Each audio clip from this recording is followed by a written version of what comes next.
So this morning I woke up with a burning feeling on the back of my thigh, but I ignored it. I was helping my friend pack up her things in her dorm and the burning got worse, so I finally checked it, and found these scratch marks. They appeared out of nowhere basically, and we did research to see if there was anything scientific to explain it.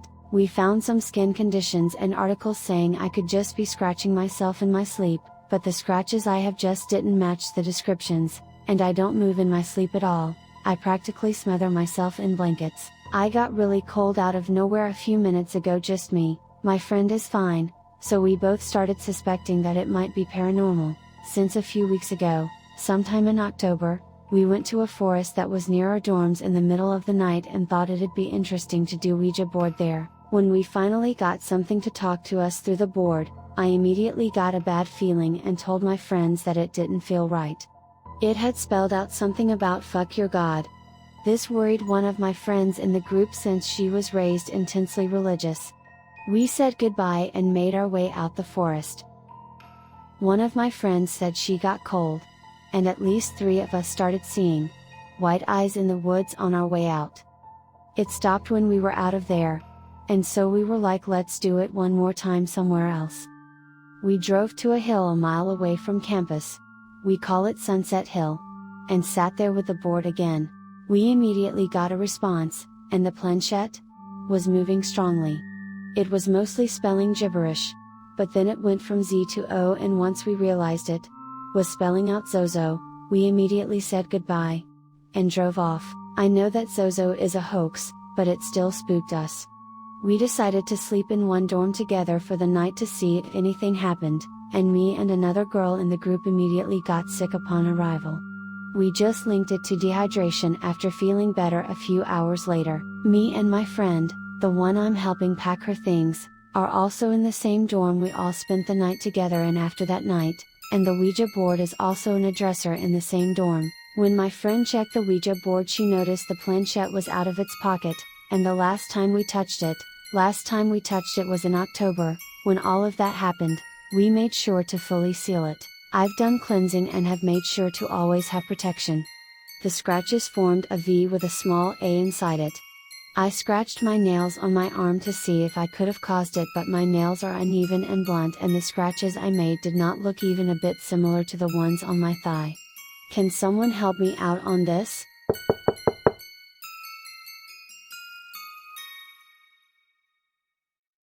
This won't make sense until later in the story, but my brother's room is on the 2nd floor of my house. He has a door that leads onto the roof, and it's pretty high up, so there's no way to get up there. Anyways, this was when I was around 13 or 14. My twin brother got a Ouija board recently, and me and my friend always used it. My brother went into the shower, so it was just me and my friend in my brother's room. We start using the Ouija board and nothing really happened. It starts moving, and usually I move it or he does because we were dumb kids. This time I wasn't moving it, so I just assumed it was him. For 5 minutes nothing happened, but we started asking the spirit to do something to let us know they were there. This is when it got weird. Outside of the door in my brother's room, the one that leads to the roof, me and my friend start hearing humming/singing. We got pretty scared and kept asking questions to the Ouija board. After that there was a subtle bang or tapping kind of noise. One of the drawers in the dresser behind us opened. We said goodbye and put it away. Haven't used it since.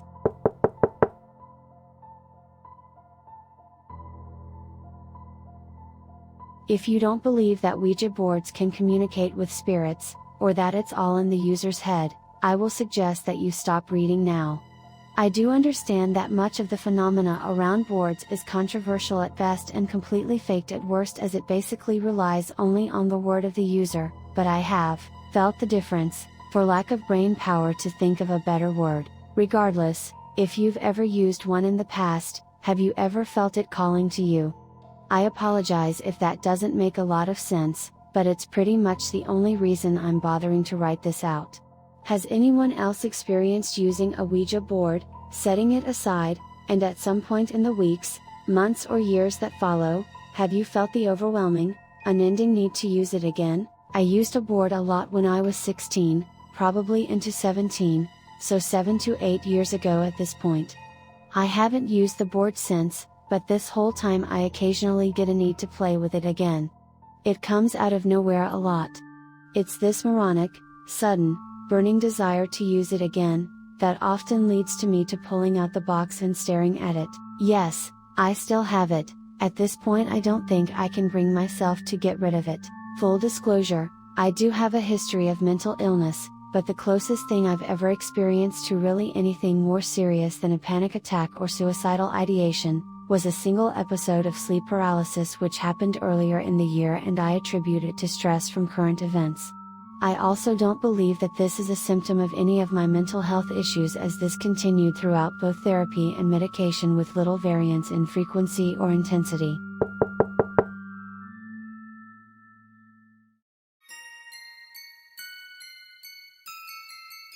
This happened when I was 12 or 13 years old. Two of my friends and I were interested in the paranormal and decided to build our own Ouija board. We used it a few times prior to this experience, but nothing interesting happened. We used it at one of my friend's house, and got in contact with something, that after we asked about it, told us it had evil intentions. We got a bit freaked out and said goodbye, but the pointer just went to no every time. This was repeated for about 20 minutes. Us saying goodbye, and the pointer moving to no. We eventually grew tired of it and just let go of the pointer, packed up and went home. Once home, I felt angry and upset without any reason, and one of my friends told me the next morning that he had felt the same, and that he had screamed at his family out of rage, and that he couldn't understand why. My bedroom shared a wall with our living room, and the night after we used the Ouija board, I woke up by 3 distinctive knocks on the wall, coming from the living room. I was a bit shocked, but went to sleep again. A couple of days passed, and then one evening, my younger brother, who was 5 at the time, a bit scared, asked me and my mother who the people in the living room are, and once he realizes that we don't see them, he starts to scream and cry hysterically. We try and comfort him and ask about them. He then proceeds to describe them in detail. I don't remember all of it, but he said that there was an old man with a black hat and 2 younger girls or women. This happened the next day as well, around the same time. He starts to scream and cry because the people in the living room are scaring him. Nobody else in my house ever saw them, and after my mom contacted someone to get rid of them, he never saw them again. Do you think me playing with the Ouija board caused this to happen? If so, what type of entity can it be?